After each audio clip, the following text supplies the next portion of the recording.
Welcome back to Cast Me to Hell with me, Seb. And with me, Robbie. And here we are returning to our must-see horror. And this week, we are looking for the Antichrist himself. We are. We are looking. We've shaved Robbie's head to check that 666 is not upon it. That little birthmark. It isn't. It's actually located on the bottom of my ball bag.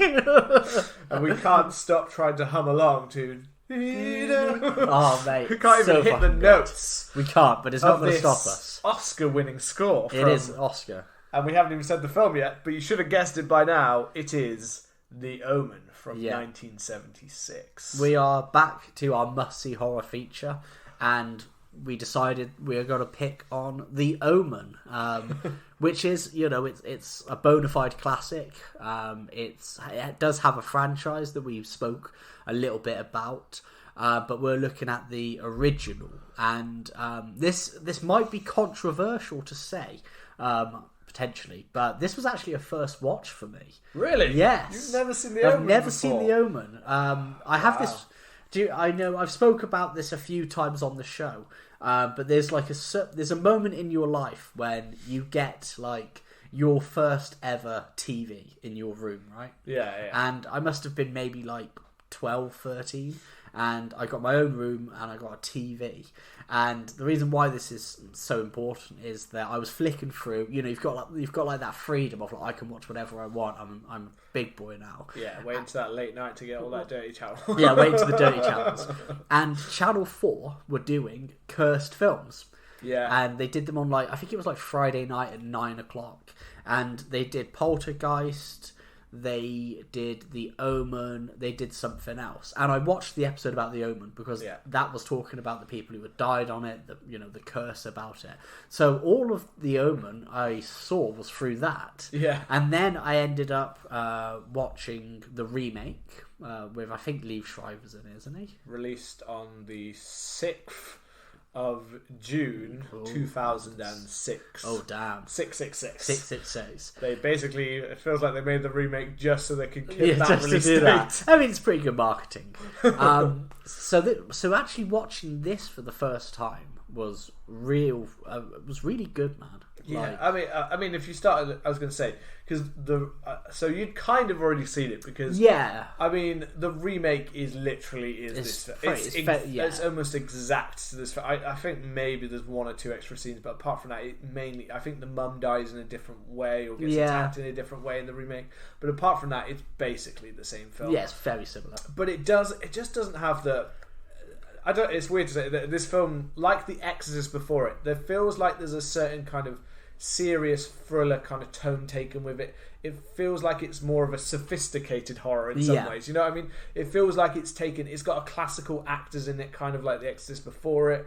Gregory Peck was a very big actor of his time. And he brings a certain kind of... He makes it classy. He brings a gravitas to it, does. doesn't he? That kind of makes it feel like you should take this film more seriously. Whereas if they'd had certain actors, and there were many actors... I don't know, this popped in my head. There were many actors who were looked at to star in this, like Roy Snyder from Jaws. Schneidman. Charlton Heston was another one. And many of those actors at the time, and Dick Van Dyke was even looked at for this film. But... and a few of those names might have brought that same prestige. I'm not so sure about Dick Van Dyke. No. He feels an odd choice considering I know that it came from like slapstick TV shows. Yeah, I wonder what the dance routine would have been. Dancing with a penguin midway through the film. Many of them turned it down though because this film they thought was going to be too gory, too graphic. Yeah. Or they felt that the religious tones it felt were disrespectful and things like this. And even himself, Gregory Peck himself, actually was very much like he thought that this was going to be more of a thriller, not so much of a horror kind of when he first came onto it.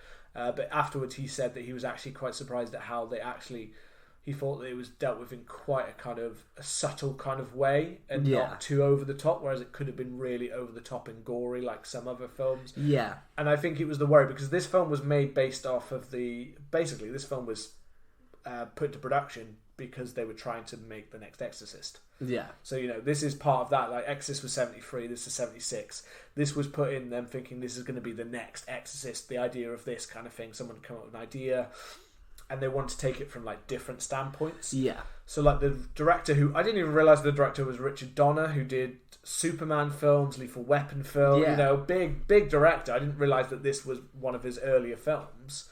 But yeah, that it's quite like interesting that it was like him known for later kind of bigger blockbuster kind of films and things like this being one of his early ones. But he actually originally wanted to approach this film in a different way. He wanted it to be left as a question as to whether Damien was or wasn't throughout this whole film, which was quite interesting. But the studio were like, no, it needs to be clear that we're doing this film, and we need to be clear that he is the Antichrist. Yeah, because I think mainly because of the ending of this film, they were like what was being implied towards the end of the film is kind of something that they were kind of balking at, going, no, we can't leave it ambiguous. Otherwise, that's a darker film. But he thought that would have been a better way, and I think that's what Gregory Peck signed on for originally.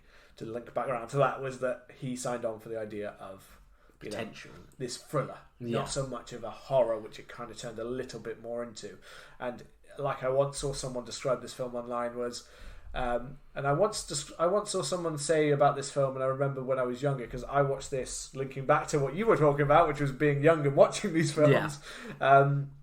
I watched this loads of it. I had the box set, like I always seem to have the box set. But I did it. I just went out and bought all the box sets. So I'd watched all of this and the sequels, and I'd watched it several times, and I loved this film. I always thought the sequels were not nearly as good, and they're not nearly as good as this original film, just like anything like The Exorcist or anything like that. But yeah, I remember really loving this film, and I even remember at some point in the early days of the internet when someone was talking about Final Destination and saying how the Omen had ripped off Final Destination. It might have been in context of the remake, to be fair, but still, it was like, no. If I only think the Final Destination got their ideas from the way that these deaths play out. Which is really weird, because I got that in my notes. About halfway through, I thought, like, this film is... I mean, obviously, this film massively influenced Final Destination. Oh, yeah. But I feel like that's the whole idea of how the death coming after you came from. But it's not just in terms of, like, that's how the deaths are. In terms of a lot of it. Like, there is a lot of foreshadowing. And if you get rid of Damien being the Antichrist and you just put an accident in there, it follows the same beat. It is basically death, because there's a character who has been in it and has been taking photographs or has been doing something, and then people slowly start to clock on. I always feel like that's where the third one got their idea of the pictures. Was from definitely. They went back to this one and went, oh yeah, and that one they do pictures and they show bits of foreshadowing of how they're going to die. Yeah, there we go. I mean, before we get into it, I'll say, as always, we're about to go into battle against the Antichrist. We would appreciate it if in return you could hit that subscribe button and please leave us a lovely review. Double check if you haven't. Humanity's fate does rest on you being subscribed. Thank you. There's one thing that I've noticed about films from this kind of 70s time period is a lot of them start with the credits. I don't know, it's weird. It's probably weird to say, but we're used to like a cold open now. Something happens. It has happened. Credits coming in. It was quite a common thing around for quite a while though in cinema. It feels like now modern films have really gone away from the idea of starting with this kind of like big credit build-up. Maybe in the last 10-15 years. Yeah, it was a very big thing. Like you'd always have obviously some things were like classic, like James Bond opening with the credit is a classic kind of build into it. But even that would have a cold open kind of as it's gone on more. But yeah, you're very used to that like big build-up, like long kind of stretch of like the first 4 or 5 minutes of a film would be like just credits going on and on and on, with this one being a banger because it's got the score on it. Yeah, I'm going to get the name of the score wrong because I keep thinking it's Ave Sartini, but it's Ave Satani. Satan lad. But it's like straight off I put it on and I was like, this is the first time I'm seeing the original. Yeah. And just like as soon as those credits hit, there was just such like a sense of dread and foreboding from just the incredible soundtrack. I would probably say one of the best soundtracks. I would put it. I'm putting my chest out there. I'm putting a target on my back. I'd put it above Jaws. I'd put this. I mean, because this isn't just that one song, and that's the difference between, say, The Exorcist or Jaws, where as much as it has some great scores and and Jaws is fantastic, and it does have some more than just the there is more to that score by John Williams. But this one has many different, and it doesn't feel like just the same one going throughout. It has some very different parts that build and rise, such as when they're in like the graveyard and stuff, and the way the music builds around them. I think it's one of the ones that is just consistently throughout. It's terrifying throughout. Yeah, it's its own character in this film. It's its own dread that you said, like you brought to it, that it just plays out. And I think this film would be so weird if you took it away, I'd ever say. Yeah. This would feel almost boring without it at times. It's very weird because Jerry Goldsmith, who did the theme, I'm looking through now, and he did the Planet of the Apes, but a lot of his work was also seemed to be, quite a bit of like westerns. And then he did Logan's Run, Star Trek, First Blood, Poltergeist, 50s, 60s. That was Gremlins. Westerns was all it was. Yeah. That was everything. Yeah, he's done some he's done some incredible ones. I think this was. I can't remember if this is his only or his first Oscar was for this film. Now. Maybe. I was surprised because it's not a common thing. You don't actually tend to have. Sadly, horror is a very forgotten about things in awards categories and stars. When some of them have some amazing parts and some, but especially when it comes to scores, horror films are some of the greatest scores you can get on film.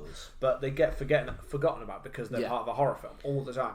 But that opening is just so kind of terrifying, so foreboding, and you just see Damien. You see like Damien's outline with the cross underneath him. Yeah, and that classic image. That is the classic kind of Omen shot of that, of what he is, kind of thing with the dog. Yeah. And obviously, one thing I was going to jump on before we went fully into it, as I said before, a little tangent about that this was kind of somewhat inspired to be made because of The Exorcist. Yeah. And because we're on Must See Horror, and we have recently done The Exorcist episode, go and check it out. Yeah, check it.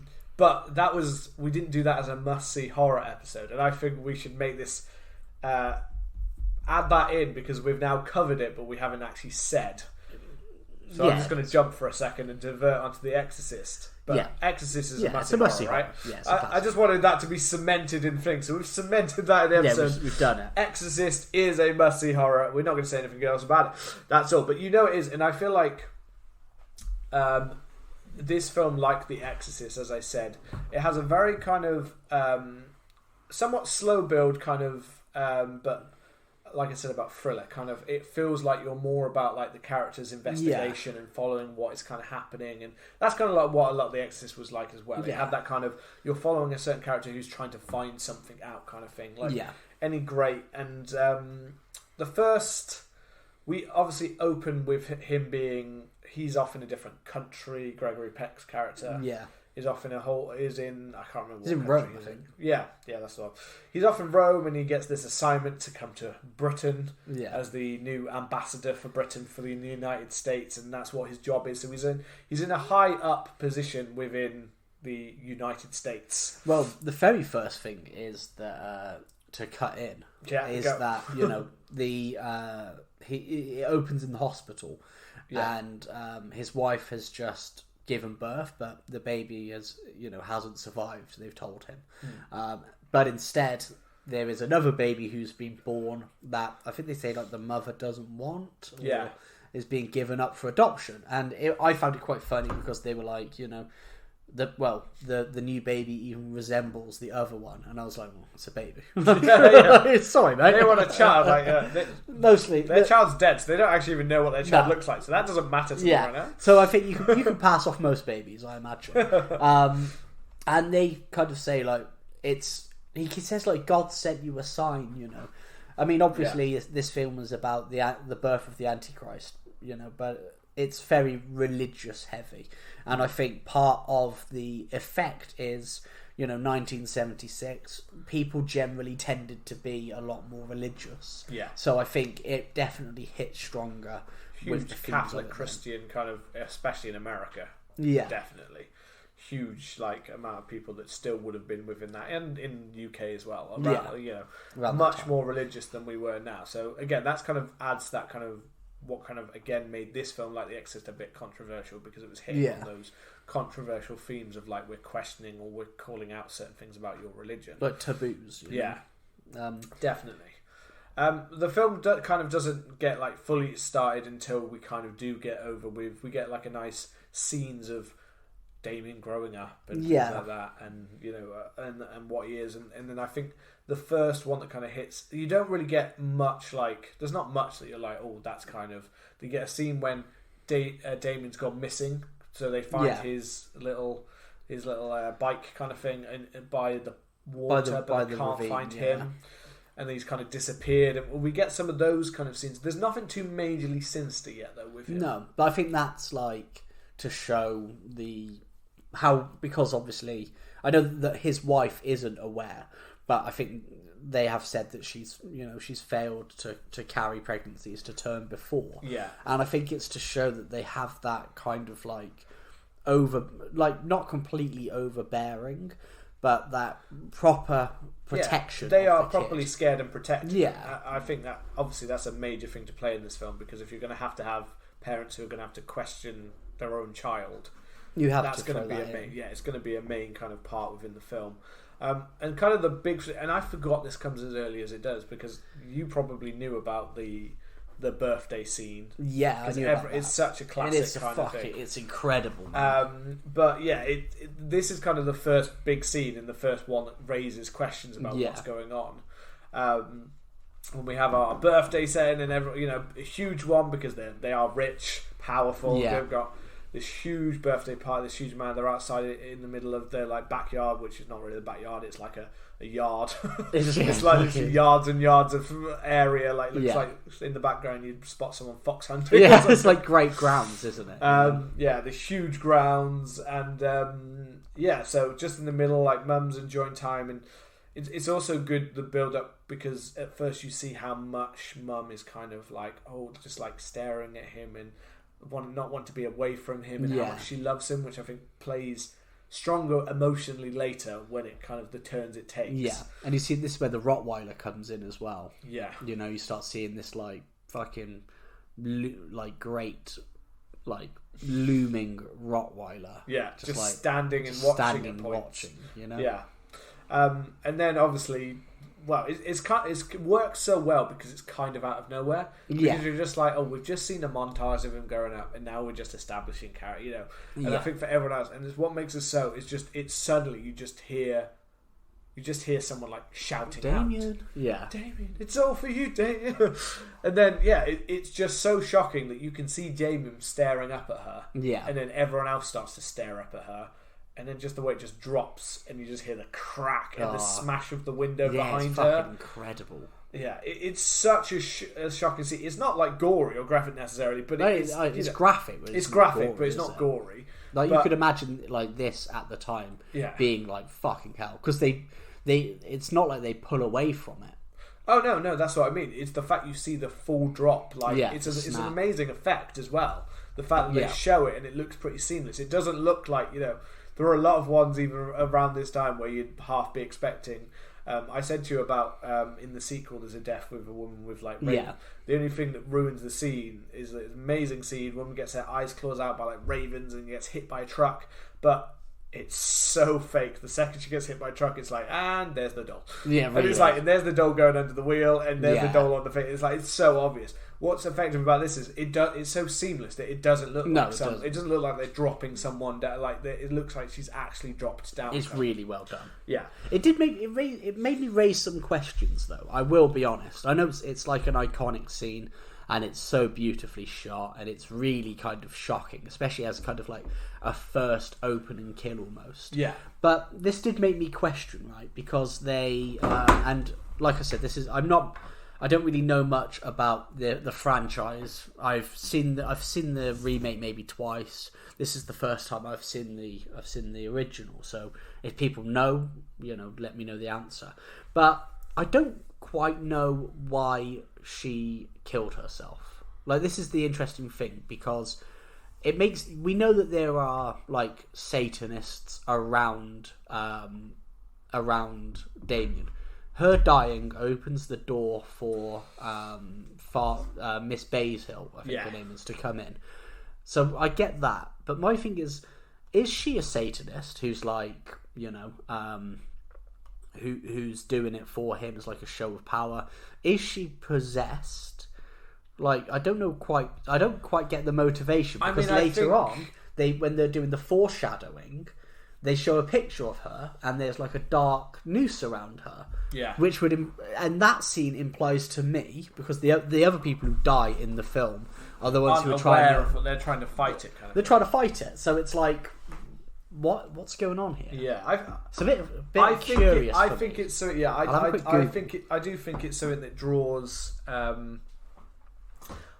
I think it is something that intervenes with her to make her do it, to make her kind of be delusional or unsure, kind of thing. Yeah, I think it's something that intervenes because, as you said, I think it's obviously we know why it's done, because she's there to get her out of the way. They need to get rid of that maid so they can bring in Miss Bayshill, so she could be part of the picture instead. But it's not clearly said why. So I always read it as either possession or Miss Bayshill was already in the picture and manipulates her into something, kind of thing. Like, manipulates her into belief, or just the fact that she's around Damien. That's why I go with more of a possession or delusional, because I think she's kind of drawn in. Yeah, you know, she may be questioned, but I think the noose around her neck is the fact that she had a picture taken of her. Yeah. And anyone who's within death. So whether they're questioning him or not, I think anyone within, you know, anyone who is foreshadowed to die has something. So whether they're on his side or not, I think it's a case of, you know, you'd have the same foreshadowing. It doesn't have to be going against them. Well, so I've just read, and apparently she, she makes eye contact with the Hellhound, which then compels her to kill herself. Yeah, so so it is that kind of possession. So I was going to say, I just imagine anyway, just her working with Damien and being around him, I think would have unusual effects on her anyway. Yeah, I don't think it's a knock on the film. I think I just didn't pick up on it. No, that's what I mean. I think I think it's reasonable because it isn't something that's clearly explained in the film, for better or worse. Like, it is just kind of there. But no, I do fit. And as you said, like, well, that thing with the foreshadowing is one of the things I most loved and most drew me in about this. I loved the idea of him taking the pictures and constantly seeing the fact that how they're gonna die and what's gonna happen to them. Yeah, and I think there's even one where I think in the background, I'm sure there's one where you can see Miss Bayshill in one of the pictures at the party or something where he's got it lined up, and I think there's one of the things where a little Easter egg in the background is where you can see that there's something like as if something's poking out of her neck. Okay, which is a little. So whether you are on his side or you're not, it kind of foreshadows who's going and how they're going to die and things like that. It's Miss Baylock. That's it. Baylock. Yeah, I was thinking Bayhill. Because I don't quite sound right. I don't remember Mrs. Baylock being in the remake. I don't recall her being. There's there's definitely I don't know if there's a Miss Baylock but there's definitely a crazy nanny in the remake. I vaguely remember it. I'm sure. Apparently because the crazy Mia Farrow. Apparently. Yeah, because she injects in the remake with the mother scene. There's a part where she injects a air bubble into her. Oh damn! So it's an air bubble that goes into her, and then I don't think she falls out in the remake. She dies from like just a simple hidden thing, like an air bubble that goes into her heart. Basically, that's how they kill her. I don't know if there was an extra part of that where she gets up and then she does go out the window, but there was a bit when Miss Baylock or whatever she is named in the Miss, I think it's the same. She does try to she murdered her by doing that to her, by putting by injecting a little air bubble. So it seems much more like reasoning, because Miss Baylock is in there in both of the remake and the original. Yeah, but her flying out the window in this version is a bit like random, whereas in the remake it's a bit more like, no, she's doing it on purpose. No one has to intervene. She'll do it for him anyway. Yeah. For better or worse, but we'll get to Mother later because there's several good scenes with Mother before we get there. So that's the first thing that kind of gives a warning. Obviously, introduces the Rottweiler, and this is what leads to our introduction to Mrs. Baylock soon afterwards. Yeah, to kind of gloss past a couple of ambassador duty kind of scenes and stuff like that we have, because it's a little while before before Gregory Peck's Robert is recognises things happening. Really, we have quite a few bits. It does take its time, doesn't it? It's not until after the priests that we get kind of a realization, I think, from him. But he's questioning things, but he's not like onto something until after that. Until the photographer really comes in and kind of makes it very clear to him. Yeah, like, this is what's happening. We get a scene at a rugby ground, don't you? Yeah, and he tries to talk to him there. Actually, no. Before that, you get where you do get some like regular duties, and then the priest, I can never remember his name, comes to the office, and that was a really good scene where he's like trying to tell him to, you know, take Christ into his life and stuff like that, and he's like, I saw its mother, you know. And he's like, oh, you try to blackmail me. And it's quite like, you know, it's quite I thought it was quite an effective scene and a good way of introducing this kind of like deranged, because he does seem fucking deranged. Father Brennan, that's it. Yeah, Father Brennan, who I'm blanking on his actual name, but he was one of the Doctor. He was the second Doctor Who. That's just why I know. I was like, recognised. I was like, you're from certain. That's what you're Doctor Who. Everyone refers to him as like, oh, one of the Doctors. He warns. He does have where he does like, we get the new nanny and we know that she's kind of willing to go along with him, because we get one of the cool scenes with really showing Damien off as being something up with him or wrong with him.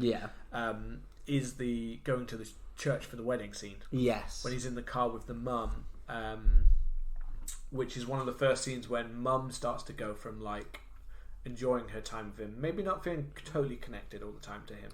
But this is when she starts to kind of turn against the idea of like, she starts to dislike him a little bit. You can see her start to turn. Not clearly. She's still trying, but from after this scene. But yeah, when they pull up and you can see it, you just got this scene where he's just like sat forward and he's just staring as they get closer and closer to the church. And you can just see like his attention is being drawn and he can't stop looking at it. I think you even hear some bells go off and he's a little bit like agitating a little bit. Yeah. But yeah, literally when they get outside and like one of the guys comes down to be like, "Oh, hello, Ambassador," and suddenly he's just like, he starts pranging out. He's like screaming, grabbing, scratches his mum's face, grabbing at his mum's face, literally going fucking psycho. And Dad just jumps back in and like, "Let's go straight off."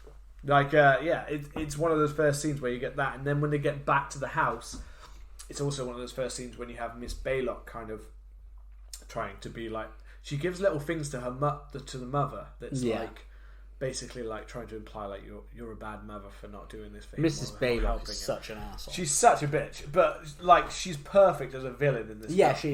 She is. She's so sinister. She is. You kind of, there's something off from the second she like randomly meets them. Like the second she kind of is just there in the house, kind of thing.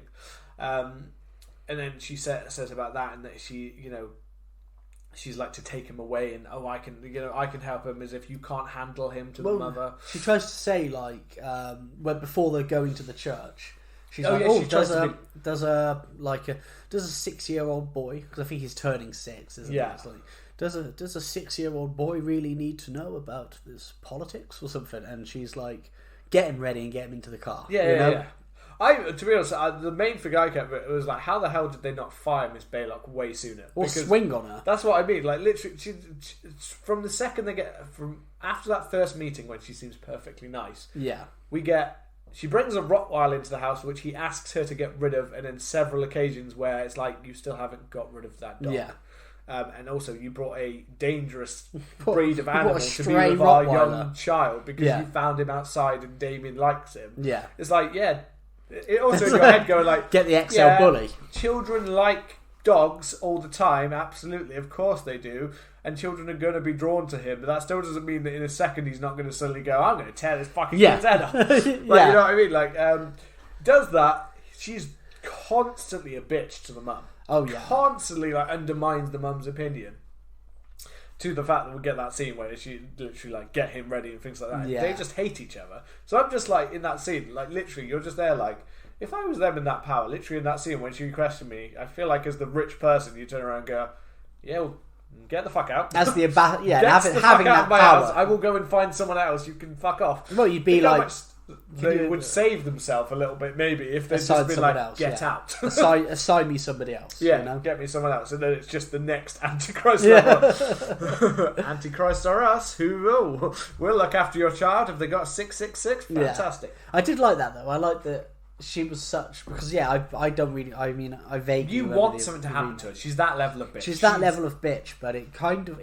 For me, it fleshes out, like, the rest of the world. It gets you thinking, like, there's like mistrust, because you're thinking, well, this bitch is clearly Satanist, right? Yeah. And then you're thinking, who else? Anyone could be. Anyone could be around it. Anyone could be involved. Rosemary's Baby vibe. And it works very well, and it also makes Damien's stuff make sense. Without her character to kind of help him along the way, there's a lot of things that you feel like he wouldn't have been in the right place, the right position to do these things. He wouldn't have, there's a lot of things that she does help with along the way that kind of, or just her putting in order for him, because he doesn't quite know. Well, like, he seems to be drawn in, and he stares at things, and he looks at things. Yeah. But he needs someone to guide him on his deadly journey. I found that he's not massively in it. No, he's not. And I think that's an intentional choice, Yeah, he is the figure of the child. Because, and I think this is very important, and I think this is what Richard Donner, like I said about his original idea to make it much more ambiguous, is the idea that you still kind of want to feel a little bit like this child isn't purely evil. Yeah, I feel like he still is trying to make us question it, even though it's being laid out quite more clearly. Yeah, you're still trying to question it, and I think he's still trying to show the innocence of a child, of the fact that how far do you need to be pushed to get to the point when you start questioning whether your child is the devil and whether you should. If this child was a little shit the whole time, because even that scene at the church, they kind of give enough reasoning that a child might get thrown off in this situation. He might be scared, he might be worried, he might be unsure. They give enough of reasoning, because I think it is one of those cases, and it's one of these things that they kind of overplay in films that do a similar thing to this, is that they make him such a shit that you're starting to wonder why the fuck they haven't done something major to get this kid out of the way earlier. Get him to a therapist. If he was a little fucker the whole time, I think it makes it way scarier that he is a blank slate. Yeah. And that he occasionally just does this like staring or just movements. Whereas if he had been like the kid in Babadook or something like that, you know what I mean? A lot of people love the Babadook, but they dislike that one part because they just find the kid is a little bit too overbearing, to the point where it is, and it plays well within the themes of the film. Yeah, it's an intentional choice, isn't it? It's intentional, but it is one of those things that I just think, if that was the case with this, a lot of people would be a bit more turned off, like, oh, he's such a little shit, how the fuck haven't you killed him already? Just out of that. Just out of annoyance, But yeah, no, it's fantastic stuff, and we find out that Kathy, his wife, is pregnant as well, and says that she doesn't want to have another child, and he kind of reacts to that. But as you said about earlier, we feel that this is not the first time they've already gone through a lot of this stuff. And we also get at the same time scenes of Mum trying to. So we have the baboon scene in the wildlife park. I'll be honest, I do not like that scene at all. It was an odd one. Definitely. I just found it because I think they cut this one out of the remake. And I think they have something else instead to imply that animals are instinctively different, but not like this. Not like this. And I remember watching the Channel 4 cursed movies, and it's really weird that this is stuck in my head so well. Brilliant production. There you go. It was great. And one of the scenes was they were talking about this scene where he goes to the zoo and all of the animals are, running away, and then all of the monkeys attack him. Yeah. And they were like, it's a terrifying scene, it's horrible. And then I was like, I watched it and I was like, alright, the giraffes run away. And then they go through and the monkeys are a bit on edge. But then when they attack them and they're running on the car, I don't know if it's because it was... now this is because of how quick it all is. I don't know if it was the monkey's feet or if it was the monkey's ball bags. But it looked like the monkey's ball bags were just slapping against the car window. And I was just thinking, anytime you go to a safari park, the monkeys are absolute bastards. And they do shit like that. And it just made me think that the monkeys were just trying to fuck the car, And I couldn't take it seriously. I mean, this one's always related to, and I've definitely got plenty of tidbits that will delve a little bit into the curses of this film, because it's what makes this film way more interesting, is this behind the background. The one that a lot of people relate to this one, but although it's not actually in the film, is so one thing is the lion that attacked. Gobbled up the guy at the top, but there's not actually a scene with everyone thinks that that scene with there's not a scene with the lion in the film. We have a scene where the giraffe go away and the baboons and stuff like that. It's actually that the guy who was the trainer for the baboon scene then died the next day, I think it was, by getting mauled to death by a lion. I heard he got mauled, but this scene with the baboons, and I kind of like, I don't necessarily like the baboon, but they had a nightmare doing this scene. Yeah. So the problem was they couldn't get the baboons to attack. So you'd think the baboon's a bastard. Like, I think I've told you the story before of when my dad, when we were younger, when I was like literally like 1 or 2, my dad drove us up Gibraltar Rock. Okay. Yeah. And on Gibraltar Rock, you have loads of monkeys that go along there. Yeah. And my dad had made some cakes, like some rock cakes, known for being hard, but not hard as rocks. Yeah. And my dad gave the rock cakes out to them. There's a piece of. They had no interest in them because I believe my mum described them as literally being like rocks. So they had no interest in them. This might be wrong because these are the kind of stories that get told like a million times. Yeah. The details change. So I know my dad has occasionally actually listened to our podcast. So if you're listening, tell us the true story. Tell me the real story. What really happened? What really happened? Did you fight those baboons on the rock? But he gave them, and instead they decided to attack the car and pelt it with these rock hard. Where they were literally just sitting in the car, like, you've given me an inadequate. They were just going crazy. They wanted your blood. The car. But that is not what Richard Donner, the director, could get them to do in this film, and they tried several different ways. So first they tried to do something like drawing them in, like driving through with them inside. So they were really inside. So the terror that she sees when they actually attack is real, because they didn't know when it was going to go. But it's also because first time they tried to use food, they put food around, didn't really interest them. Then what they did is they got one of the baby baboons and they put it inside the car with the trainer. So he was in the back seat of the car with a baby baboon. Nah, they still didn't give a shit. They still didn't want to come. So what did they do? They got the leader of the pack and put him in the back of the car. This is why Jerome was surprised that the story is that basically the actors in the film got mauled to death by baboon. They had the trainer, so apparently they were quite well trained. So they got the leader of this pack of baboons with them. Now, obviously, these aren't standard zoo animals. Some of them were properly trained ones anyway. Yeah.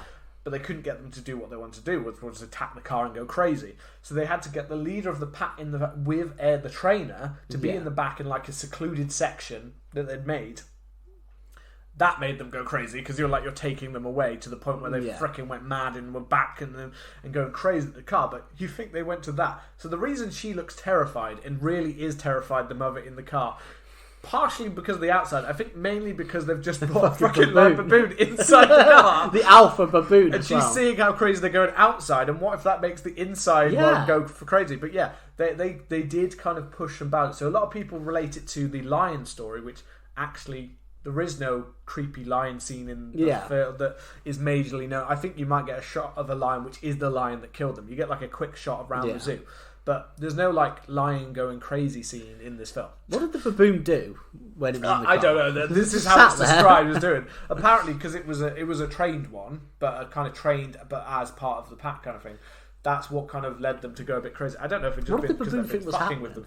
They also hadn't fed them in a day. That was part of it. So they also had a starving baboon. just like tearing Damien's face off. Like, what did the baboon think was going on? Yeah, like, is the boom like? I don't why know. The lads attacking? I don't know. I was questioning the story, but that's the way it was written. So that's the way it's written on. Did the baboon just get out? That's on. Go back.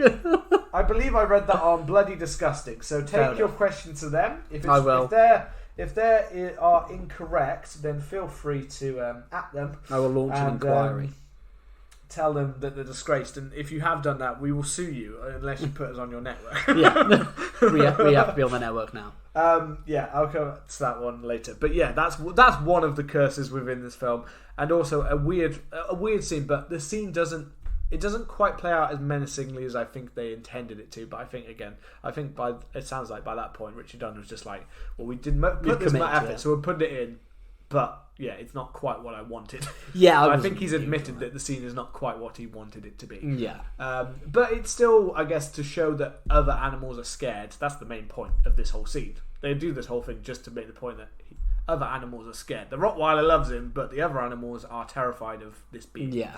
The fact, and I do like the shot of the giraffes where they come forward, because you see him literally come forward towards him. And in a second, like, they get a sense of him. They're like, they have a sniff, they're out of there. And the mum's, it does add for that mum being a little bit suspicious of like, what's going on with the fucking kid? Why are we getting this? And those kind of things build up to have that same scene of, we also get the scene of mum where she's literally just like, after that, she's like, I can't be fucked with this child. Yeah. Like, he's making noises with a fire, and he seems, but that's again, he seems like a perfectly innocent kid. He's just making, like, kids make noise. Dad comes back and he's like, children make noise. Like, it's not that, but Dad's not really there, so he's not really getting He's that not whole dealing idea. with the full brunt of it. And I guess it's that he's thing not really like, listening to her properly either, so there's a little bit of that. There is that, because, like, throughout the film, as this kind of, like, almost like resentment between the mum and Damien start to happen. He kind of says, I don't feel... I can't remember what exactly she says, but she says something along the lines of, like, he doesn't feel like he's mine. Yeah. Like, he doesn't feel like there's any relation there. Yeah. He kind of feels alien, and I love that, because I always forget the whole setup of, like, the adopting of the baby. I think because it's a film that I've so rarely explored. That I always forget that that it is like an adopted baby. I always thought it was the birth. I'll admit, I forgot while I was, because I thought. It is kind of later on. It does kind of slightly reveal the idea of this. But I always thought it was either accidental switch, like they switched him. Yeah. And their actual son was out there, or they murdered the baby and therefore they switch it on purpose, which is kind of a little bit more of what the twist is later. Yeah, they imply that their child was actually murdered. Yeah, and this was on purpose to get them in this fucking position. rotten, isn't it? Which is like it's a really interesting twist. It's not played out like a huge twist. They kind of just say it in the middle of a scene, like a quick like passing comment kind of thing. But he does have a reaction to it when he realizes that they killed my boy and I'm raising a child that I don't know. I don't know what they is or what he is. Well, we'll get to that bridge when we cross it, man. Yeah. Because I know we're jumping around. We're jumping a little bit. It's easy to jump. There's certain scenes, but this is all because it's all that build up to like some of these bigger parts. But I think the biggest thing after this that happens, so as I said, we've got the mum. She's doesn't want to have any more kids. She's so getting worn out by Damien and by Mrs. Baylock and Miss Baylock, and all of these things are just, and she just seems depressed. She says she's seeing like a doctor and a counsellor, and she's trying to talk to someone about her, and she even says to her husband, I need you to talk to my doctor because I don't want to have any more kids, kind of thing, and I want you to get your dick snipped, or something, get like we're not doing this no more, he's a little shit, I ain't doing this again. Funny little story about vasectomies. I was I went out. You had an accidental one. I had an accidental one. Yeah, I went out with some friends of a friend, and this guy has 2 kids, and he was like, "Oh, I'm going to, my wife's been, my wife wants me to get a vasectomy, but I don't want to not be able to come." And I was like, "What do you think a vasectomy is?" And he thought it was when you completely remove your bollocks and you can never have sex again. So just a little side story. So he thought it was a dog, like a he dog. He would become like a eunuch. Yeah, he literally thought it was like a dog getting their balls chopped off. Yeah, instead of just like the little incision that it is to change. Yeah, your little snipper tube, whatever it is. I don't know the exact science, so I've got to be honest with that part. I don't know about the bit about not being a gun, but I know you definitely ain't chopping your nuts off. Yeah. It's just a little incision that stops the flow. yeah, it's really funny. But we digress, as you were saying. We digress. In a pub. So she asks her husband to chop his nuts off. Yeah. She's like, here's the knife. We're just going to slice them off now, real nice and smooth. Like a turkey's giblets, And then we ain't going to have no more babies. Yeah. But no, this is around about the same thing because we kind of get two major things that kind of happen very close to each other. We've had, obviously, to kind of gloss past, but the photographer has already introduced himself. He's already been taking pictures because he takes a picture. I can't remember where they are off the top of my head now. So it's some kind of event, and he's taking pictures. The first is he's taking them at it's really weird because he's taking them at the birthday party first. Yeah, so he's there as that first. And then he's taking them as he's kind of coming into his office. Yeah. As Robert Thorne's coming into his office. Then I think he's taking them at the rugby match. That's the one. It's the rugby match, because that's when he takes the picture of Father Brennan. Yeah. And you see him go off and develop it, and he notices there's a weird line that seems to be going through Father Brennan. Which is foreshadowing. Yes, definitely. But around the same time, we get Father Brennan comes back. Yeah. Sneaks up upon Dad at an event and says, I need to talk to you. You need to give me 5 minutes. And Father Brennan's then meeting him down by the I don't know. I think they're in London, aren't they? So they're down by the river. Down by the river. Yeah. He's sat there and he comes to talk to him, and he's telling him all of the stuff about your son, and your son is the devil, and you need to go back, and you need to go and talk to them about this. You need to go back to Rome. You need to go and find out about this. You need to talk to, I think it's Father Soletto or something like that. Something like that. You need to go and do these things. No, he's got a really, really weird name. I'm going to try and find it now, but it's like a very, very strange name. I was going to say, I had it up a second ago. It's Father Spiletto. No, it's not Father Spiletto. That's the hospital chaplain. That's the hospital chaplain. Yeah. You mean the one we talked to later when he goes to Rome? Yeah, the doctor. Yeah. I can't remember. I can't find his name right now. But it is like they just won't give him a name. But it's a really weird name. Because Father Spiletto is the one that gets burned in the fire. Yeah, he's the one who gets burned in the fire. But they just have. I just cannot find this name. They've just got him as Carl Bugenhagen. That's it. Dr. Bugenhagen. Dr. Bugenhagen, yeah. Yeah. They were a little ramble to try and find the name. But at the same time, we have this scene is also when we get the classic mum is in the house decorating. Yes. And we get Miss Baylock, the ultimate bitch that she is. She's such a bitch. Having him playing around, and as mum starts to go up onto the ladder, that's when Miss Baylock goes, it'd be a good time to let you just roll through. Yeah. So you can see what she's doing. She's aware. She knows what's happening. She sees, goes back in, and then opens the door for him. And you can see it purely. And she's great in the character because you can just see on her face everything you need to know. She doesn't say anything. But everything she needs to know. You know she's aware, and you know what she's doing. And the look on her face, and she's just like, let him go. Yeah. And then off he goes in his little thing, making you again, like anytime you see a kid on something like that, it's not good. Just like in The Shining. Yeah. Like there's always, it makes you unsettled, but this is the ultimate one of those. The going past, mum's putting up a hanging basket over the top of the thing, and then smacks it off. And then what does Damien do? He just clings on, just stares at her. He just stares. He doesn't try to grab or things like that. No. He just sits and stares at her as mum is trying to hold on. And then falls directly onto her stomach because there had been questions about whether they're not going to have an abortion, and this cements it because the father Brennan says one of the things he says the order in which things are going to happen to him. Yeah, he says they'll get rid of your son, your other son, I think it is, or your other child, and he says that they will get rid of your wife, and they said that then when it's time they will get rid of you. Yeah.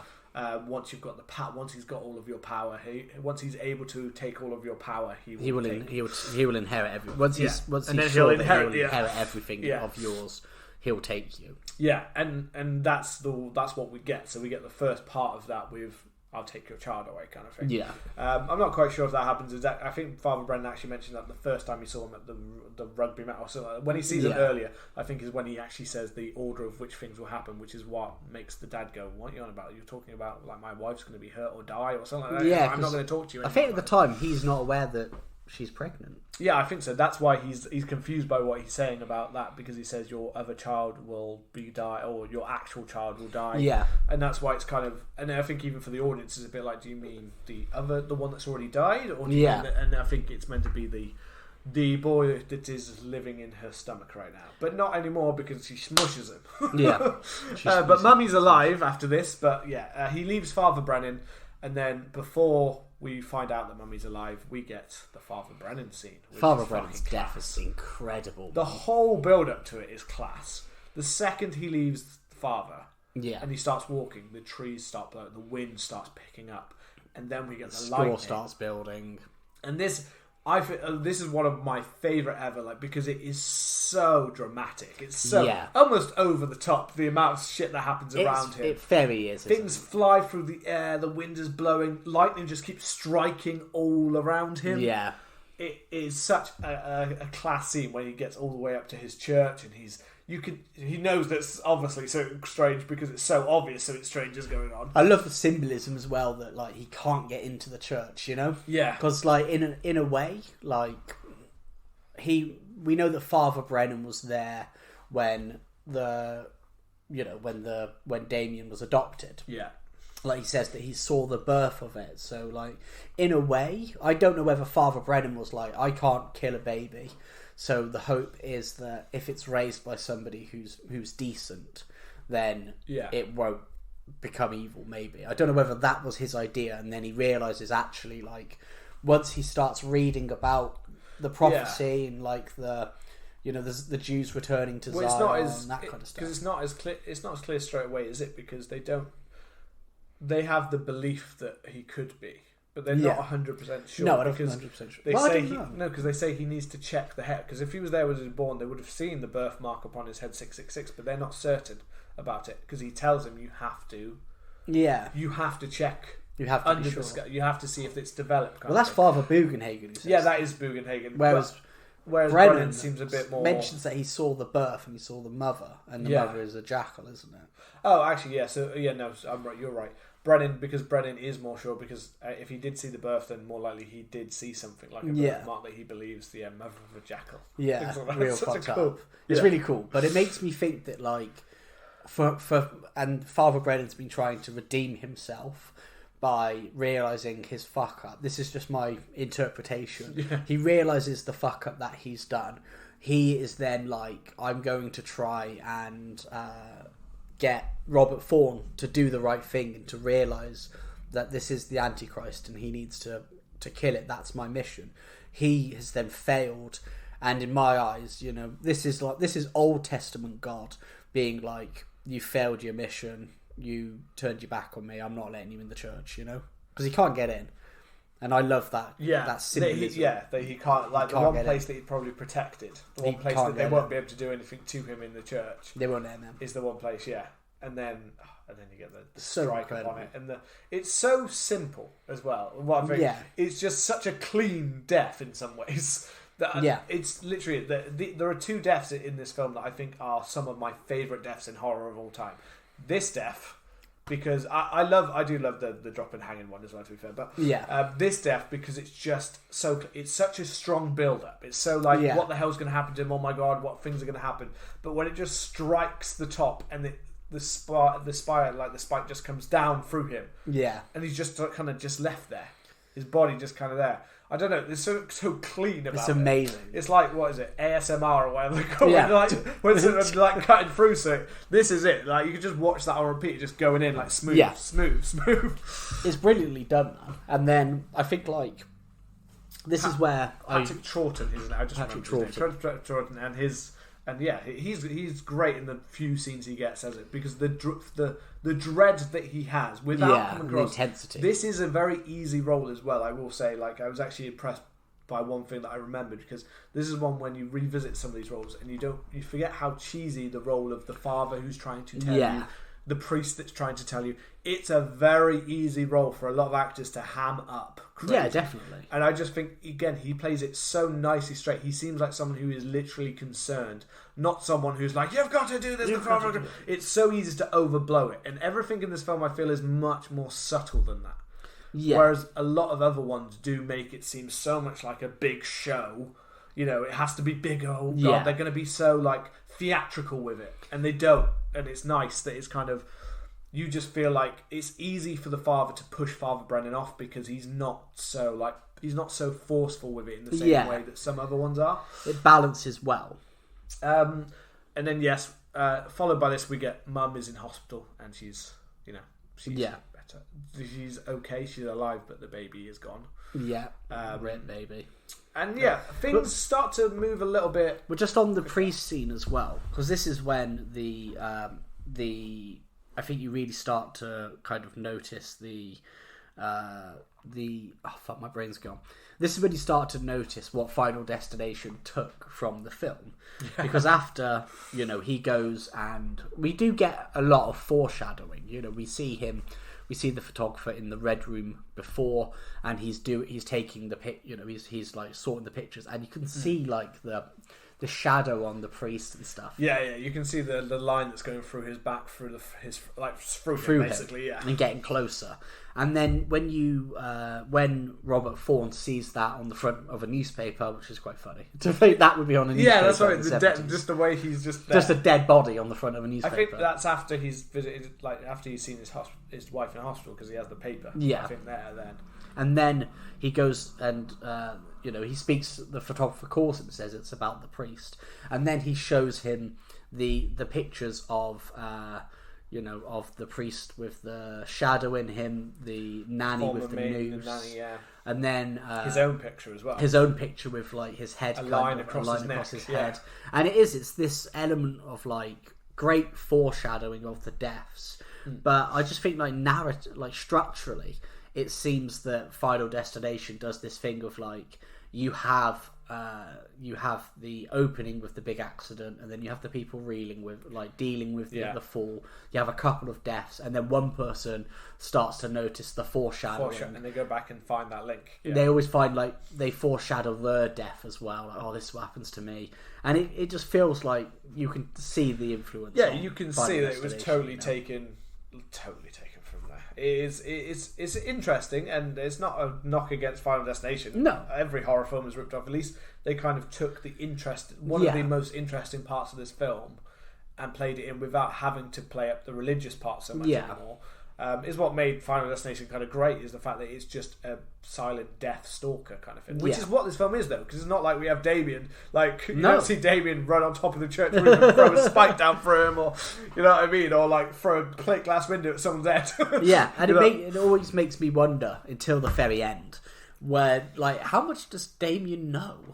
Like, does Damien know he's the Antichrist? I feel like from the looks, it feels like he's somewhat aware, but in a kind of it's kind of that odd, like he's such a young child that he may not be, like almost as if he fully doesn't understand it, but he knows something, like he's thinking about someone or something like that. That's what they always tend to imply, like he's thinking about me, he's got his mind on me, so he is like fixated on someone, like he knows the people that are his enemies or something like that. But he doesn't really understand what he's doing.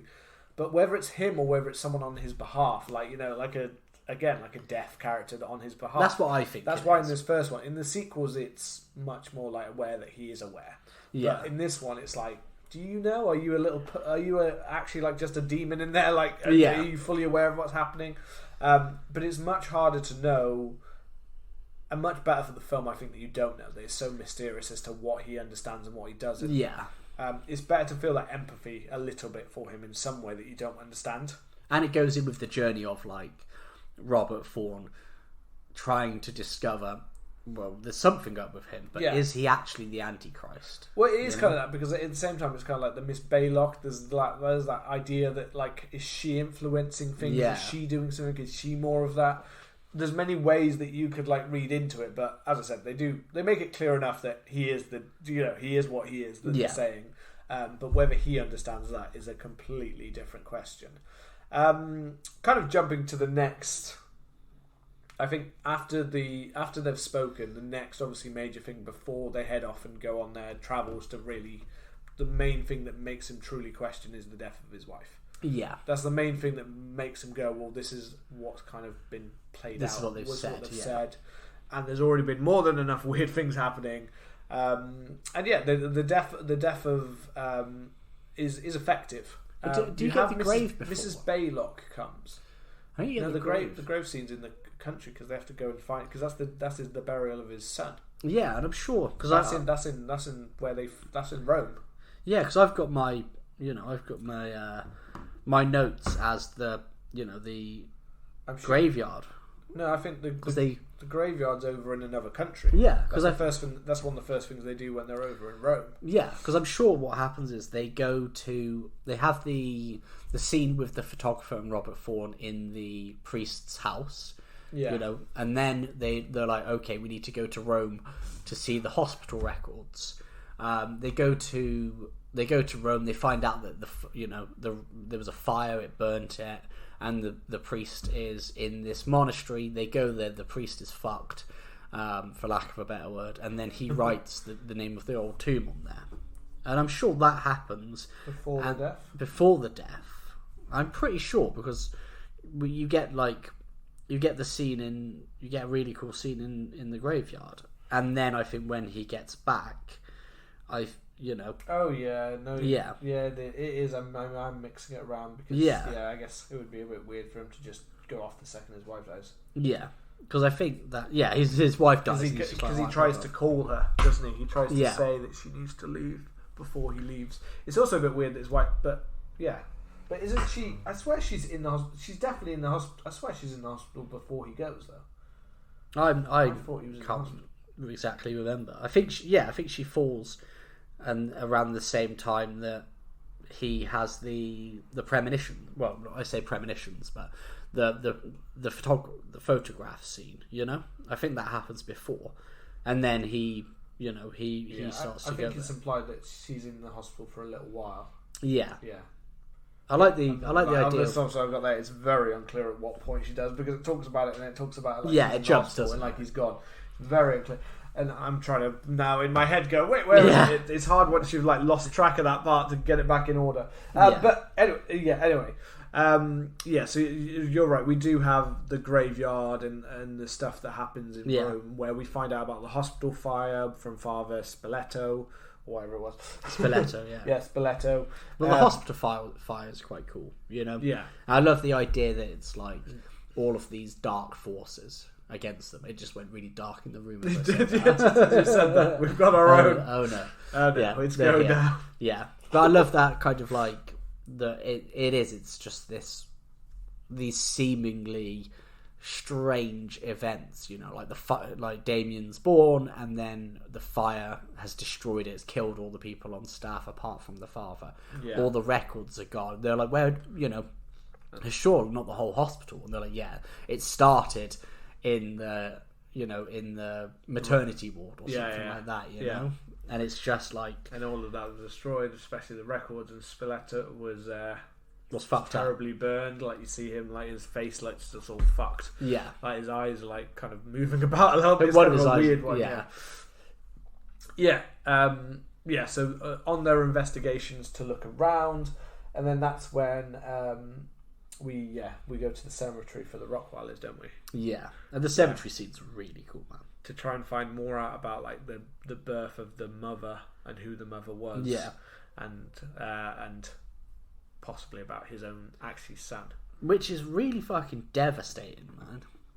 It's really fucking the whole scene is great. It's this old Italian graveyard where everything's overgrown, the tombstones are all weathered. It's a really cool scene. I feel like it was shot on a set kind of thing. Yeah, you can kind of tell it's not really like the outside. It's kind of a big set, but it's a really cool looking cemetery. Yeah.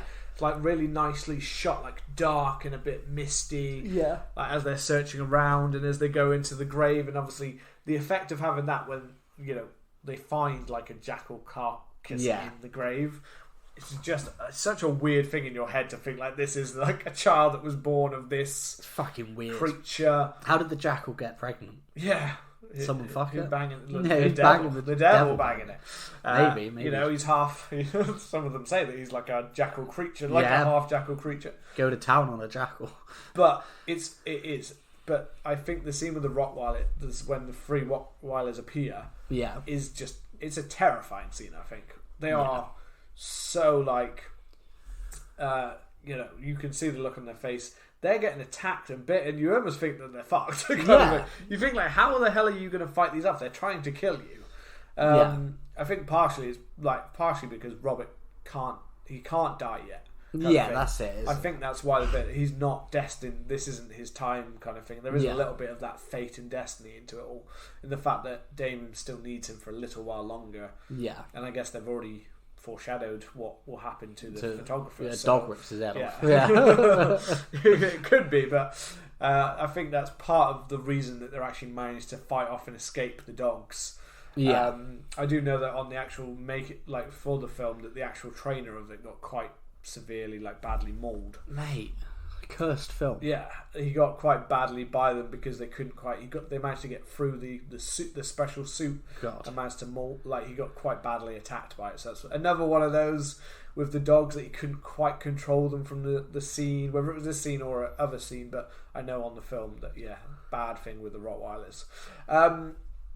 So I'm just looking through more kind of curses now because it's one of those. I was going to say I've got a big old list of. We'll come to that as a little tidbit. Little tidbits of I've got the main kind of big one. So I will say one of the, because we were talking so much about Father Brennan's death and the lightning.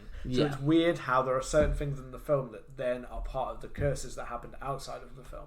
Yeah. So a lot of them relate. So there's obvious ones like before Robert's, why am I blanking on the actor's name? What's his name? Robert Ford. Gregory Peck. Yeah. So before he joined the film, his actual son committed suicide. I heard about this. And the reason he took the film was because his own publisher was trying to PR was trying to get him to kind of get back into doing something because he was a bit lost. So they were like, why don't you do this? It's a bit of an odd film to be like, hey, do this about the film where you're going to try and kill your son. But they were trying to get him back into acting kind of to get his head out of it. So he'd already kind of retired a little bit. Yeah. He decided to take this on because he found it interesting as like a thriller. But in terms of the light, so when he was on the way, the Gregory Peck was involved in 2 plane ones where they got hit by lightning. Okay. So the first one, he was on a flight, which was when he was first going to see about the film. Okay. And his plane got hit by lightning. Now, a plane getting hit by lightning is not actually... It sounds like terrifying, but it's actually quite a common thing for planes to get hit by lightning. Okay. They're up there in the sky I'll doing trust things. You on that, yeah. It happens apparently a lot. It's not a very uncommon thing. The writer of the film also was in another plane that was hit around the same time by lightning. And then Gregory Peck, when he was meant to be coming for his begin filming, he was meant to be on a plane that he didn't end up taking for whatever reason, because of some scheduling conflict. He couldn't take it at that time. That plane ended up crashing and killing everyone on board. I heard about that one. But the creepy part of it is not that; it's the fact that the plane crashed kind of in the middle of a rural kind of part. Yeah. And it crashed, and part of the crash, it hit several things along the way. One of which was a truck that it killed everyone in the truck. And inside the truck were 3 of the pilot's family members. Wow! From that plane. Yeah. Which is just a weird... Very weird. What are the chances of all the things of someone's flying a plane and the plane that goes down has your own family members in the thing that you crash into? It's really weird. It's really it's a really creepy one. Yeah. But yeah. So, and again, all related to things like that. They're related back to lightning. That they think get hit by lightning, and that's what partially that someone said was something to do with the engine failing. But yeah, it's weird. Gregory Peck had all these close things that were trying to tell him members not to do it. Yeah. Not to be part of this, which is a really odd one. And yeah, I've got a few others, but I think there's one to do with the head chopping that we'll come back to later. Yeah. When we get to the head chopping. I was trying to get my stance of where I was in the film, because now I'm all thrown off as to where I am in this film. I was so enthralled. The jackal carcass and the child and the child's skeleton with a shattered skull. Which is fucking again, awesome. Which implies how the child was killed. Yeah.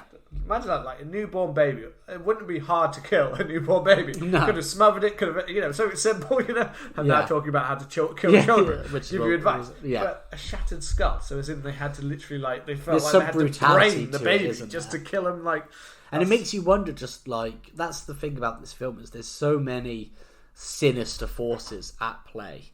That it just makes you think like, were the people working at this hospital Satanists? Like, who it sows that distrust, of somebody around would have just done this, Yeah, it's such a, I don't know, it's a brute, but and it's not hugely. I don't think it's played up too clear, kind of thing. Yeah.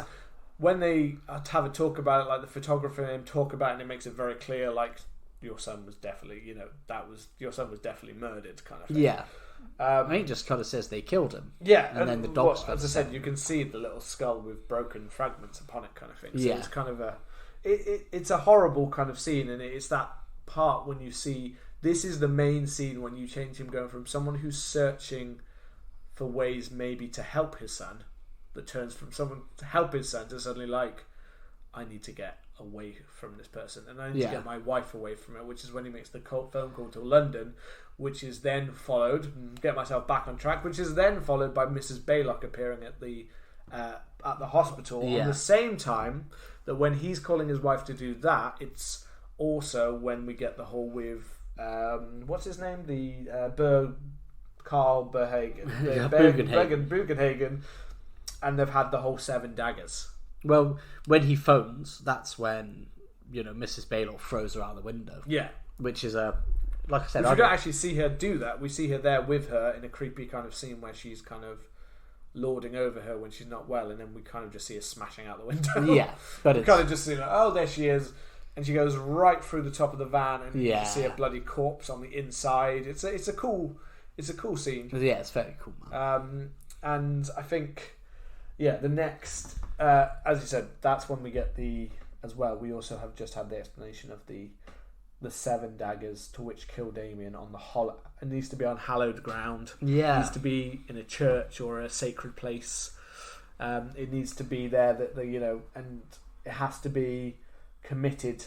And Thorne refuses to do it, and it has to be done. I always thought that it was he has to just kill him in the church, but it's also that he has to use the knives to make a cross. Yeah, which adds like a sinister not just you have to kill something that you've raised, but you have to also mutilate it. Yeah, you have to as if to destroy the soul, to get rid soul, but to destroy any remnants of the evil. Well, that's what he says. The first knife gets rid of the physical life, and then the other ones get rid of the spiritual. It's all right, mate. You just have to kill your child. You just have to kill and mutilate your child, and then the first one's going to kill him. And then after that, it's fine. All you have to do, just imagine it like arts and crafts. Yeah. You just got to then lay him out in a pretty form. It's got to be in a cross. You have to stab it through his hands, his feet. Yeah, it's fucking one through his head, things like that. But it's easy because he's already dead. He's been dead ages ago. So that makes it easier to mutilate your child because you've already killed him. Yeah, just kill him. I always thought Bugenhagen would have died. Yeah, because he's so, he's got such a clear agenda against it. He has the knowledge. He would have been the easiest one. They wouldn't get as far as they get if it wasn't for Bugenhagen. If Damien had done his job and off Bugenhagen, it'd be like, right, we ain't got anyone to talk to. We don't know what to do. Yeah, we're fine. I don't know whether it's just throw him out a window. I don't know whether it's because he's hiding in Israel. He's kind of living in hiding. Is it because he's in a more sacred place, though? Maybe. Because he's hiding in there, and they can't get... We've already got the idea that he can't get... Inside a church, you're protected. Yeah. Inside a sacred temple or a sacred place. And he's in the old ruins of that. Yeah, I think you're protected in those... they can't get to you. That's why it's basically just live in a church. Yeah. Just live in a church and you'll be fine. Yeah. But this is obviously... This then follows by... probably my favourite death in the film, and one of my favourite ever, and definitely the most Final Destination death that we get, which is when Thorne refuses, and Keith is like, "No, I'm going to do it," and Thorne throws the daggers away. I'm not doing that. I'm not killing my son, which is the thing to do. Really, it's the rational thing to do, because this takes a lot of belief to make you believe you have to do this. Well, at this point, they haven't mentioned he hasn't shaved Well, he hasn't cut the hair and seen the so mark. he doesn't actually see it. Yeah. So the photographer's just like, nah, I'm just gonna go kill your kid. I'm just going to go kill your kid. And that's what I mean. It takes a lot, but the shaving of the head definitely is like the final thing that helps him to do it. But oddly enough, it's Keith, the photographer. His action here, his death is almost the extra thing that helps him realize that, okay, right, this is completely fucked. Like, he says he's about to kill my son, and this leads to his death. I need to, like, he wasn't going to take the daggers, and now he's dead. It's like, I will take the daggers.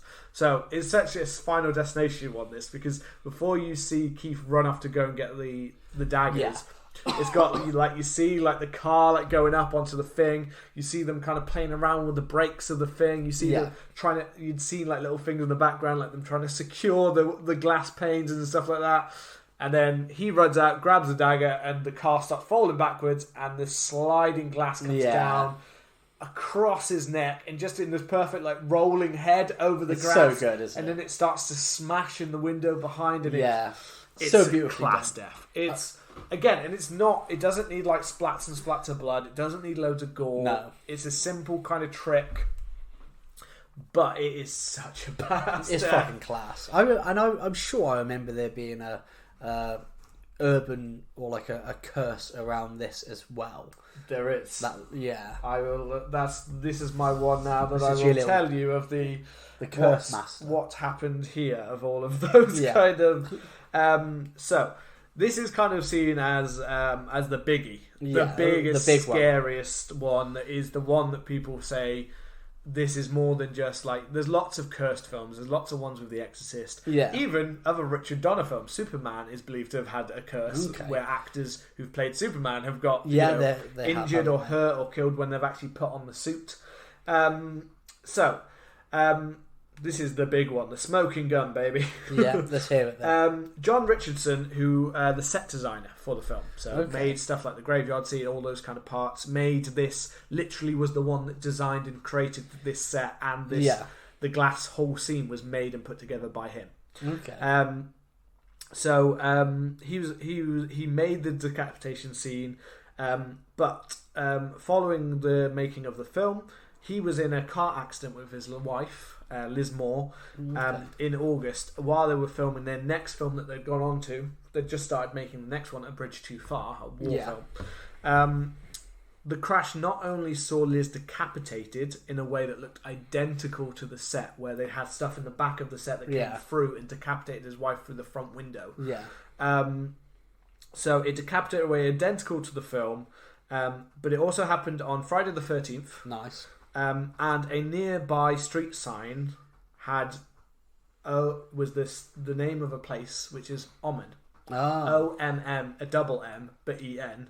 And it says on the sign 66.6 kilometers away from your next part. So it was which makes no sense and is a total coincidence, but it's what the fuck. Also makes no sense that a sign would say 66.6 and that's what I mean. And that, again, this is on Bloody Disgusting, and I'm taking that from them, so you can say we ripped you off. Yeah. But I don't know what sign would say that. So I'm a little bit like, or are we implying that it was actually 66.6 kilometers away from where they died? But here makes it seem like the sign said Omen 66.6. Very weird. It said a nearby street sign saying Omen 66.6 kilometers, which makes no sense, because why would you have a 66.6? Yeah. You'd have to say 60. You'd say a round number. We round things normally. Yeah. But I don't know if that's just a backwards thing in America. Maybe. But very weird. It's an extremely creepy one nonetheless. Yeah, definitely. That's the creepiest and biggest one, isn't it? Yeah, and there are lots of other ones, but I feel like I've named the main ones. Yeah. Even the remake had certain ones as well. I don't like really know Peter Postlethwaite, who played Father Brennan in the remake. Yeah. He had his brother die, and the craziest thing that they say about it, and again, all of these just sound like random, like who made that up afterwards. Yeah. The craziest thing about it is that after drawing, so basically he died in the middle of a game of poker after drawing the cards, 3 6s in a card game. Ooh. You know what I mean? It's like, but I do sometimes, some of these I do go like, Yeah, who added on that part? Yeah. Who was like, he's starring in The Omen, we're going to say that his brother's pulled some sixes. I can't even imagine anyone, your brother dropped down dead. Quickly, check his cards. Yeah, check his cards. Let's see what he's doing. Yeah. Yeah. Yeah, including, the other thing on the remake was it is one of the only films in history to ever lose, of the film that they were filming on, they lost 13,500 feet of film, which is basically a huge part of the film, including the scenes where Damien's 666 birthmark is revealed. Okay. The most a film had ever lost previously was just 400 feet of film. This lost like a huge section of the film. Yeah. Mainly the parts involving the religious ways to kill the devil. And it was lost. So that was the remake then, not the original. Yeah. But yeah, it's just, we can read into these how they are. Coincidence, probably. Yes. Many of them, I feel like something's added on. I don't know if that death happened and then someone down the road went, quickly, put up a sign. Yeah. Omen. It's like, there's no place called Omen. It's 6.6 kilometres away. Stick it up. Because that's a normal thing to put on a sign. Yeah. Yeah. I don't know. But yeah, some of these I feel have been twisted in time. It's Definitely. It's like a little tale that's been told and then been changed. It just goes. A legend, a myth. It's just been changed over time. It went from some guy who once chopped a guy's head off and then it turned into a three-headed monster. Yeah. You know what I mean? Over time into a myth. We've had so we get the photographer's death. Yeah. And then he goes to the house to try and confirm that it is that he has the birthmark. Yeah. And that scene when in his sleep, when he's cutting his hair off bit by bit. The scene where he goes into the house and Mrs. Baylock is chanting. It's fucking creepy as hell, man. Yeah. And this is like Mrs. Baylock's kind of proper, like when she goes full crazy. Yeah. Like trying to get him away from him, trying to attack him. Well, he outsmarts the dog, doesn't he? Yeah. Slips upstairs. Yeah, he knows what he's doing. He's obviously had a plan when he's coming into the house because he goes in and he sneaks past and he knows the dog. He knows she won't have got rid of the dog. Yeah. She tells him on the phone she's got rid of the dog. So that's her plan of action. Yeah. He's thinking that he'll come back and the dog will sort him out. Yeah. But no. He manages to close the door to the stairwell or to the basement and lock the dog inside. Which is real cool. Fuck that dog. And then Mummy. Mummy. What's going on? You're right. Mummy. Not Mummy, as in Damien's mummy's dead. Yeah, she's dead. Obviously, and this is why he'd been talking to Mrs. Baylock because about like that he's coming with Damien. He's coming to get him. And she's doing the weird chanting, and then she doesn't want to let him go near, and she knows that he's got bad you can just tell that she knows. It's not even made clear. Obviously he's done the old hair chop, and then she attacks him, and they're both going at each other with kitchen utensils. Like one's got a kind of it's like an ice pick, I think. Yeah. Something like that. It's like one sharp blade, and he's got kind of more like a kind of forky kind of like thing. Yeah. They're both attacking each other. She's the one that's got the first attack though, because she's the one dragging it towards him, and he manages to, because they've knocked stuff over the floor, he manages to get that and I say like he should really be able to. He's a pretty big lad compared to her, But it's kind of just the way that the pick goes just like into her front, like. And she got. I'm not sure. I always forget about her character, so I'm not really sure what happens to her in the remake. I don't remember what happens to her in the remake as well. I don't feel like I don't remember.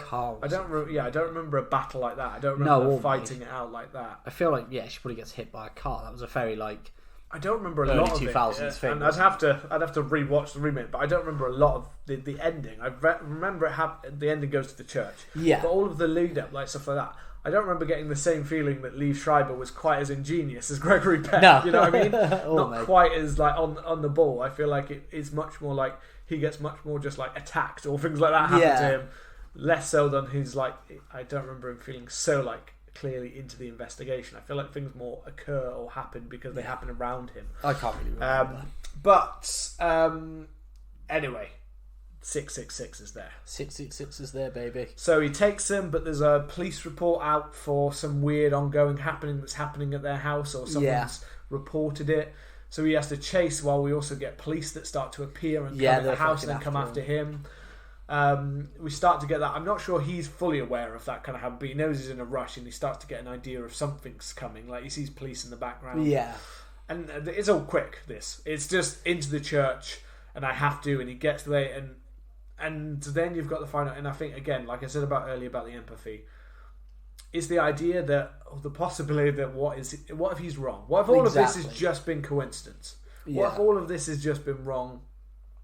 And what cements that is the little boy with daddy, please don't. And it's quite a like the child seems legitimately terrified and scared. Yeah. Well, I think enough that it doesn't feel like a fake child reading. You know, sometimes these lines can be ruined by the fact the child can't act for shit. Yeah. But actually, it's quite a heartbreaking line. And I think it's more effective because the only lines that I think you hear him say, I think he says "help me" when he's being taken to the church and he's freaking out. Yeah. And then he speaks at the end. He doesn't say any other lines. So it's a lot more effective when he finally, I think he says dada or daddy once. He does, he says occasional lines, but they're always they're not like an evil thing. They're always like help me. Like I need my help. I need I need my daddy, I need my mummy or something like that. And especially with daddy, he's very much more like daddy this and So it's even more effective when he's got him and he's like, fucking, I can't do it. Because he's about to go for it and he's like, shit. Well, and that's the thing. The nice thing about it is the ambiguous left of like, he's got him there, he's there. And it's not like a pause. No. He says that to him just as he's like raising the knife. And it's like, it seems like he knows what he has to do when the policeman comes in. But that's the thing. It doesn't leave it enough time to make it clear as to whether he freezes because he's like, I can't do this. Or whether it's because the police shoot him. You know what I mean? Because we get that shot. Which I think is a nice ambiguity of like, was he going to be taken in by it? Or did he know exactly what he needed to do kind of thing? And obviously, we know the whole awareness is kind of an intervening within Damien that the police are even there at that point, at that time. Because the only way that he can do anything to him has to be an outside source that's come in. Not him. He can't drop a crucifix down on his daddy's head or so, make the building crumble around him, or the devil comes out and like bangs his dad. They can't do that. So it has to be an outside source that's come outside of the church into the church, because they think, well, you're trying to murder your child and you're mad, you're insane. It's all set up so perfectly, But it's such a great ending as well. It's such a big build up, and then that fact that you're like, that he's like been shot, and obviously it kind of freezes at that point. But the fact, like before we get the next scene, but the fact that he's been shot and killed is such a dark ending. Yeah. Followed by that final shot of like we hearing at his Damien's parents' funeral. Yeah. Not actual parents' funeral. Well, I heard that originally when they were supposed to do the ending, he was supposed to kill him. He was supposed to kill Damien. Oh, yeah. And then I had heard it also. But then because his son had died, he Gregory Peck just couldn't bring himself to do it, which is where they brought in the ending that the police would come in and stop. A different ending, which is a far more impactful because it just it leaves so many questions for the world. Yes, I've said about them making sequels, but this is definitely a film that was far in the sequels compared to it, but that final shot of him, like when you hear it's the president, for some reason, like we go from the ambassador to my child died, so the president must inherit him. Which I told you before that the sequel retcons that a little bit, because it then goes to the brother of Robert, but he's still a man of power. But that final shot, and this is why I think you didn't need the sequels, because it's better left as an ambiguous thing. And as I said, the sequels kind of fuck it anyway, because they're just not strong enough stories to work it out. But the ambiguous ending of this child will grow up to be and will destroy the world, basically. Will be the one to take over the world and have this power. And just that final shot of the child turning around with that little look. Yeah. As you get it. It's just... And then the smile. And then the score properly kicks in with him looking at the screen. And I heard the smile was accidental. Yeah, I had heard the child wasn't meant to do like exactly what... I think there was even one when it was just meant to be the back of the child for one point. Yeah. It was just meant to be them zooming in on the fact the child... But him turning and doing the little smile was kind of a... Oh, okay. He's played them all. You're man. creepy, man. He's played them all. He knows what he was doing, and like you said, he's like moved himself into a position where he is now going to be raised by the president. You know. Actually, a little tidbit about how they cast Damien. Okay. Richard Donner, as part of the casting thing, he made it a part of the scene that basically he wanted the child. He basically allowed the children to go, "I want you to basically be mean to me or attack me." Yeah. And a lot of the children just wouldn't respond to it. This child ran up to him, scratched him on the face, kicked him in the nuts. Oh, nice. And he's like, while he's writhing in pain on the ground, "That's our Damien." Yeah, that's our Damien. And the boy actually had like blonde hair and like blue eyes. Yeah. You know, that might be seen as evil in a different way. Yeah, for definitely. We weren't saying that. Or the perfect race. Yeah, we'll leave that out. But anyway, so they had to give him contact lenses and dye his hair black to make him look truly like creepy as evil. But yeah, he got the job because he kicked Richard Donner in the nuts. That's a fucking pretty sweet audition, isn't it? Just imagine if you just kick your boss and that's how you get a job. Yeah, but it's I think it just has, this film has so many iconic moments. And yeah, the fact that you still respond to the iconic, having not actually like, you've known the remake, but you know, I'd imagine even as seeing the remake, you didn't think that, you thought it was a cool idea maybe, but you didn't think it was an amazing. I wouldn't imagine you thought it was like a totally amazing. Yeah. So the fact that you've seen a version of this film already, but you're still saying like you think it's quite like amazing or iconic scenes and stuff like that, shows the power of the original, I think. Yeah, it's an incredibly strong film. You know, it's so well done. There's so much foreshadowing, and the deaths are so kind of graphic without being overly gory, and like the actual story itself has a strangely emotional hook. It's just fun. It's quite gripping. It's quite grand in its scale. I will pop over to the social media lounge because we got a few for the Omen. So as always, you know, we go over to Instagram and Twitter, and we put up what we are talking about kind of that week. So you can find us on Twitter and Instagram at CMTH Podcast. Just having a little look over to see if we've got anything on the Instagram, and Anton Kino Love has said the greatest horror movie that you can watch endlessly and for more than one generation.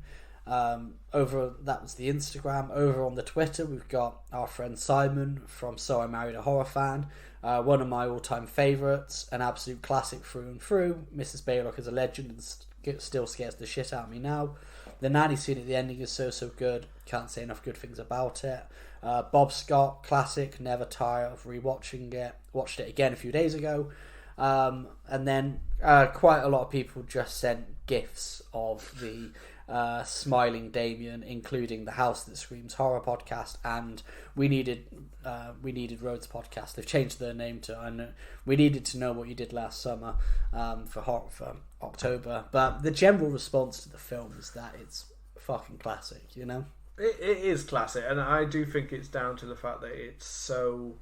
I think it is very well made, and it's a film that I think you easily could have fucked this up. You could have made it seem cheesy, you could have made it seem over, and a lot of other directors, I think it shows the fact that you've got quite a strong director behind the camera and good actors in front of the camera have come together to make it like this much stronger film. Yeah. And you know, although I can definitely see the thing of how they kind of have taken kind of parts of like the structure maybe of how like The Exorcist works, as if it was inspired by that, I think they've come up with a film that is equally as good, if not, some people prefer it in that way. I prefer this. I think the structure of this film, I think it's definitely the more entertaining of the film as well, while still being good and having a lot of interesting and smart ideas. I think it's definitely got a structure that makes it easier for a rewatch. Because I would do, this is again like The Exorcist, but this one as well. I used to watch again loads and loads of times. I'd seen this film when I was younger. A long time since I'd revisited it, but loads of time. And I think, you know, the fact that it played off of that kind of Exorcists kind of ideas, even in like its ad campaign, I remember it being like, it was trying to do stuff like The Exorcist. Obviously, it was like the scariest film of all time. Yeah. So this one had to be. It had like commercials that were just foreboding of the music and stuff like that, or that said things like good morning, you are one day closer to the end of the world. Yeah. Or remember, you have been warned and stuff like that. Or foretold, the final warning is the Omen kind of thing. Yeah. They tried really hard to play into that, like, banners, you sons of bitches, banners. Yeah, I love it. And I don't think they were banned because it's just not a gory. It's not like The Exorcist, which has truly shocking like moments. Yeah. This has shocking moments, but not in the same way. No, not in the same way. But again, that's remembered for that. But this, I'd say this one has some truly brilliant ideas in it. Oh, I think it's creative incredible. ideas. Yeah. I think that's where, for me, it probably steps above The Exorcist, because I think some of the stuff they put down here is stuff that, yes, lots of people have ripped off The Exorcist, but lots of people have ripped off The Omen because it seems to have stuffed it full of so many different kind of keen ideas about ways that different horror films that you can see in The Exorcist, not just Final Destination, there are other ones that you can see that have taken the ideas of this in different ways of how you can approach when a child in the family has something wrong with them, religious aspects that are wrong with them, the way that death could be predetermined or undetermined. And there are so many horror films that have taken these and just gone off, in their own way. It's truly incredible, man. So I guess this is must-see horror. It's obvious, isn't it? It's obvious. Right? I started earlier. I shoehorned in the Exorcist one because that was obvious, and I think this is obvious. Not to say that whenever we get a classic one, it's not always going to be that obvious. I mean, I need to rewatch it, but you mentioned like a similar kind of tone to Rosemary's Baby, and last time I watched that, I wasn't that keen on it. So when we get around to that one on the list, that will be a bit more of a scrap it. Yeah, maybe. I think that'll be a scrap. I might change my mind and be like, actually, no, I liked it. But I'm 100%. This is a must-see horror. Yeah, you should see this horror film. It's incredible, man. It's so, and this is from somebody who who obviously watched the original, knew most of what was going to happen in this film, but watching it play out was so incredible. Like, it's got an absolutely iconic soundtrack. The story is really kind of fresh and interesting, and the way it develops and the pacing of the film's great. It's beautifully shot. Whilst the body count's low, which is kind of to be expected, the kills that we do get are really creative, and it doesn't. Whilst it's not overly gory, I don't think at any times it pulls any of its punches, and it is quite visceral in what it shows. It doesn't cut away at any time. No. I think constant dread throughout the whole film. And my favourite death is probably the priest, or the nanny, between those two. I think because whilst the decapitation is awesome, it does also have a bit of mannequin head-esque to it. Whereas the other two are just so well done. So well. I mean, I don't think every death in this film has a shock. Yeah. And it's just great. Like, there's not a single one that I'm like, oh, that's a bit more boring, or that's thing. You have, 5 different deaths in the film, and not a single one of them is exactly the same. They're all well thought out, they're all different, and they all have a little bit of a kick that comes with them. Yeah. Even, from the nanny to that way that it snaps and works, and, the glass breaking, all of them, each one of them has its own kind of thing that makes it interesting in its own way. And I think that's what makes it stand out, because it's so easy to have horror films where the deaths, yes, they're this or this or this, but at the end of the day, it's the same thing. Yeah. They're the same. They don't feel different. They don't feel more planned out. All of these feel structured and have a reasoning behind them, and it makes it more interesting to why. Yeah. And you want to know why. Like you did with the nanny. You wanted to know why. Why did that happen? Well, I'll let Robbie wrap up. I think we're well, that is it. It enters the club of the must-see horror. So come and let us know what you think of The Omen and whether it is must-see horror. You can find us on Twitter and Instagram at CMTH Podcast.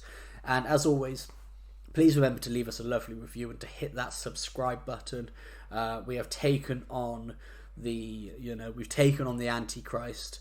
We have secured the future of humanity, and I believe that warrants a decent review and a subscribe at least. And until we see you again, take care. Bye bye.